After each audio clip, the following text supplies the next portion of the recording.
Puspusa na ang paghahanda para sa kauna-unahang parliamentary elections sa Bangsamoro Autonomous Region in Muslim Mindanao o BARM.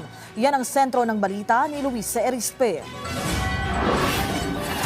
Isang taon bago ang 2025 national at local elections, puspusa na ang paghahanda ng buong bansa. Pero sa Bangsamoro Autonomous Region for Muslim Mindanao, hindi lang basta midterm elections ang inaabangan. May isa pang botohan na pinaghahandaan. Ito ay ang gagawing kauna-unahang parliamentary election o pagboto ng sariling representative at punong ministro ng rehiyon. Katunayan, nagsama-sama na ang mga lokal na pamahalaan sa BARM para magkaisa sa gagawing eleksyon. Ang dating mga magkakaaway, hawak kamay nang ipinakita ang kanilang puwersa at ang dating apat ay naging iisa na lang na partido. Nakakasiguro kayo na tatakbo ang koalisyon ng mapayapang eleksyon. Yun po ang hinahanap natin sa ating mahal na presidente. Sa BGC kasi gusto namin ng isang participatory governance. Kumbaga lahat ng aksyon, lahat ng policy na sana magsisimula sa baba. At pangalawa yung transparency and accountability rin. Gusto namin maging inclusive yung BARM government. Yung magkakatunggali, magkasama ngayon.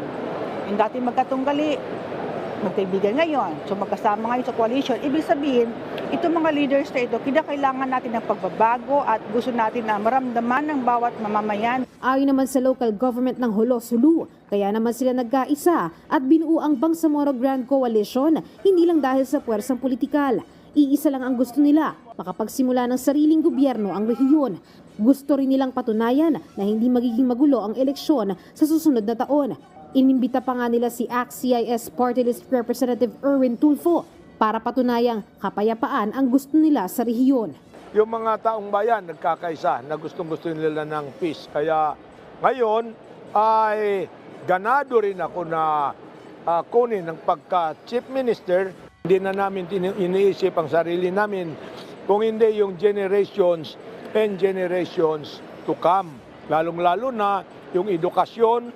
Sa kabila naman ng pagkakaisa ng mga lokal na pamahalaan dito sa BARM para sa parliamentary election sa 2025, may mga umuugong pa rin na gustong manghingi ng extension para sa transisyon. Pero sabi nga ng pulso ng mga kapatid nating Moro, panahon na para makaboto sila ng mamumuno sa kanilang rehiyon. Hindi kami natatakot kung mamuto kami sa inyo. Kailangan namin yung magsama-sama sila. Maboto namin. Isa lang po yung aming hinihingi, more development po sa BARM region. Sa kabila naman ng mga umuugong na isyu na ito, dati nang sinabi ng kasalukuyang Chief Minister na handa silang ituloy ang botohan. Sabi din ng Commission on Elections, para sa kanila, dahil nasa batas, tuloy na tuloy ang eleksyon. Sa ngayon nga, hindi lang partidong BGC ang nagsumite ng aplikasyon, kundi may 9 ng partido ang tinitignan nilang maglalaban-laban sa eleksyon. Madami nang nagsasubmit, pero ating kinakailangan magkaroon tayo ng voters information muna. Yung siyam so far na namomonitor natin ng mga political parties na maaari mag-compete sa Bangsamoro, mag-i-invite din tayo ng mga ilang grupos dyan sa Bangsamoro. Talagang napakataas ang aming paghahanda para sa Bangsamoro election. Binabangga namin 2 balota tayo sa Bangsamoro. Tuloy-tuloy po ang Bangsamoro parliamentary election.